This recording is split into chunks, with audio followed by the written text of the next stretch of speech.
we've got a ton of new game announcements as well as a great loss to the board gaming community. So let's get right to it for the week of April 5th, 2023.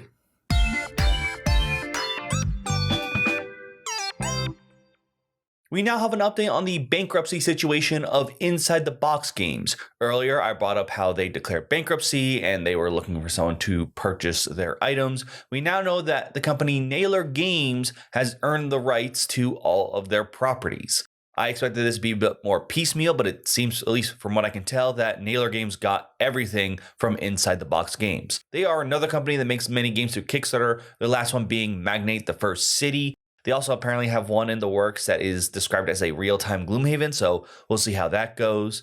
As of now, they have the rights to everything, including the games that Inside the Box hasn't fulfilled yet.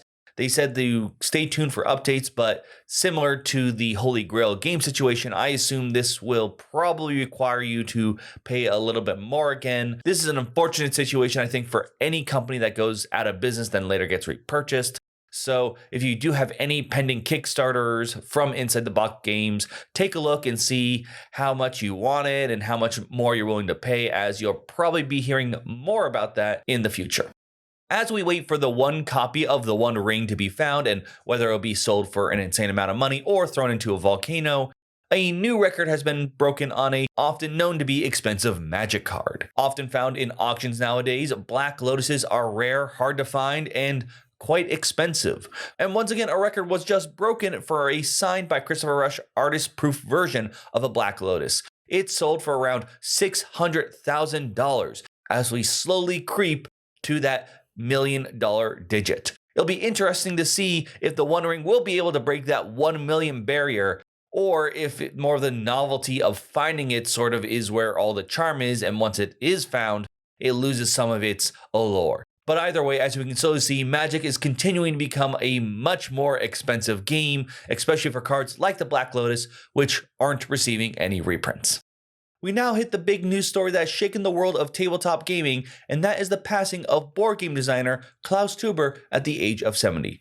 He designed many games, including the Spiel des Jahres winner Barbarossa, but will be mostly known for his huge hit, The Settlers of Catan, now simply known as Catan. This game that came out back in '95 was such a huge hit that I would argue it was almost the genesis of the golden age that we currently reside in for board gaming. Catan definitely reshaped the world, not just in terms of the marketplace and where board games are sold, but also just people's own experience of joining the hobby.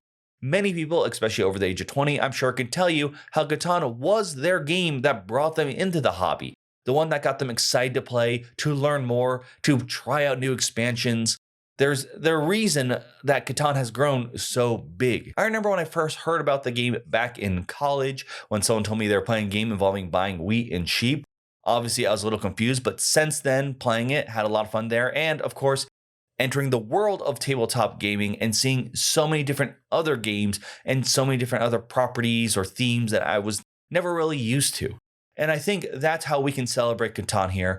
The passing of Klaus is going to be a big deal and something we feel for quite some time, but we can celebrate his legacy by using and treating others the same way Catan treated us. We can be that new point to show people into the hobby, new ways for them to think, and exciting places for them to explore.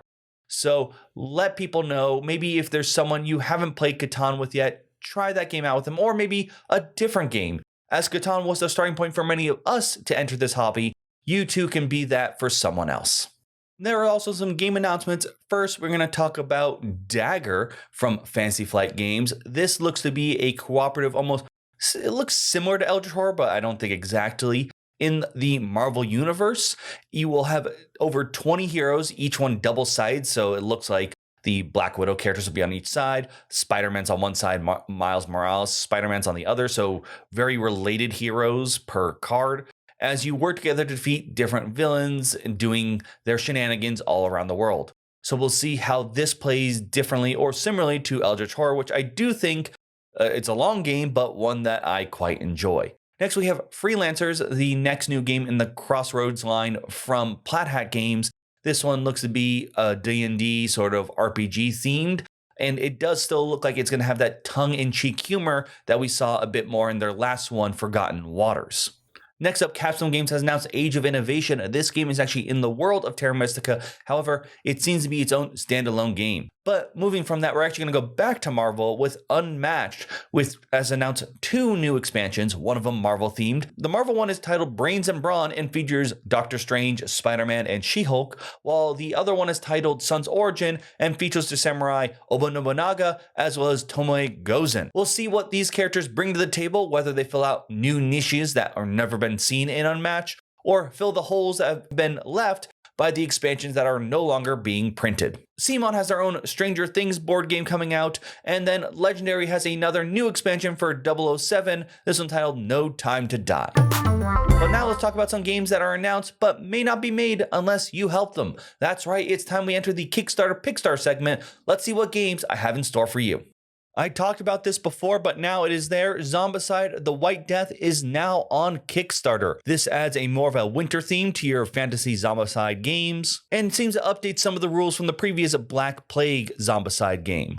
I also maybe need to be checked on spelling because I think they're different, but it does seem that it does heavily pull from the 3 Kingdoms with some of the characters' names or at least designs. So that is definitely something that I think is pretty cool, as I've played maybe a bit too much Dynasty Warriors, but that's not what we're here to talk about. If you are interested in trying out this, there's only one pledge level. It is for $110, but of course, this is Zombicide. There's so much stuff going on, so I would not be surprised if there's add-ons later on for maybe previous Zombicide stuff, as well as, of course, bonuses for pledging now. The next game I want to talk about is Mindbug Beyond. This card game is actually co-designed by Richard Garfield of Magic fame and is a head-to-head dueling card game in which you'll be playing weird fusion creatures fighting each other and possibly using special mind control bugs to take control of your opponent's creatures.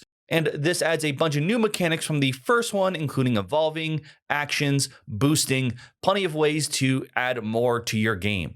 One of the reasons I actually picked this one is because I've been told multiple times, hey, have you ever tried Mindbug? It seems to be something that a lot of people think I would really enjoy. So when I saw this on the Kickstarter page, I was like, well, this seems to be the sign of where I can jump in. So if you are like me and want to use this as a place to jump in, the first pledge starts at $39, which will give you the base evolution set, as well as some Kickstarter promos and other goodies. Our next one is a spooky one, and that's Terrorscape. This is an asymmetrical game when one side of the table will be the survivors in this haunted house trying to find keys or build a radio to call for help, while the other side will play as the big bad, your murderer, your evil force. But the way this game is played is it's actually going to have a house as a divider with all the players, or I guess I should say all the survivors on one side, moving around the board of the house trying to find the different parts, while the other side has a similar map which has the murderer. What's really cool about this is something we actually see a lot of times, but usually it's the one being chased by the rest. I think games like Whitechapel, Spectre Ops, or Fury of Dracula, but this, it's very much the one is trying to find the rest. Now, the person doing the hunting can choose many different monsters to play as, each with their own little deck of cards and abilities, changing the strategies you have to offer in order to take down all those pesky survivors. I won't lie that just like the previous games I mentioned before, I really love seeing how asymmetrical games work with the 1v all, the sort of trying to hide your movement and track each other down. And of course, this one being with the one doing a bit more of the hunting. And of course, all the cool different monsters and tropes they're pulling from here. This just looked like a really cool game and one that I'm definitely interested in trying out. If you want to dive into this one, the base game goes for $75, but they do have tons of expansions that not only add some new monsters and survivors, but also increase the size of the board, making it even more interesting for you to explore or hunt down your prey. The last game I want to talk about is Mycology. This looks like a fun game all about gathering different mushroom species. Your goal is to collect mushrooms from different seasons and place them into baskets of the appropriate kind, but you'll have to be careful as some of the mushrooms may trip you up. Poisonous ones, obviously, are very poisonous and will lower your score, and some of them, called stinkhorns, just smell really bad and make it harder for you to interact with other players. I really enjoy games that just show different species of creatures or plants, and mushrooms aren't one that I think I see too often, at least outside maybe the ones that everyone are usually looking for. Game only has one pledge level for $38, and see if this is the perfect thing to add for your mushroom stew. And finally, let's talk about some projects that are ending soon. First, we talk about the new Unmatched sets. Well, there's also the big Unmatched Adventures project that will be ending shortly, as well as the Townfolk Tussle expansion project, which I talked about on a previous Kickstarter Pickstarter. Then we have two I didn't talk about before. First off, one that I'm surprised about that I missed in Let's Go to Japan. We saw a little bit of a demo of this back at Gen Con last year, so I'm a little disappointed that I missed this one in terms of bringing it up, but hopefully I'll let you know now so you have a chance to back it. And the final one I'm talking about is Swords Cut the Deck. This one is based off a webcomic where pretty much everything is swords. It's quite cute and adorable, the comic itself. So I thought I should shout out the game as well, as who can resist a little sprout asking you to go on a quest? That is the news for this week. Obviously, the big story being the death of Klaus Teuber, and it's a big deal. It's going to be a huge hole and loss in the world of tabletop gaming. Let me know your thoughts on this news stories, or just let me know how Catan has affected your life, whether that was the game that brought you into the hobby or one that you played a little bit later. I'd love to hear all your thoughts and all your stories in the comments down below. Thank you so much, and of course, the usual like, share, subscribe are always helpful. But for now, that's all the news we have for this week. See you next time on the News Roundup.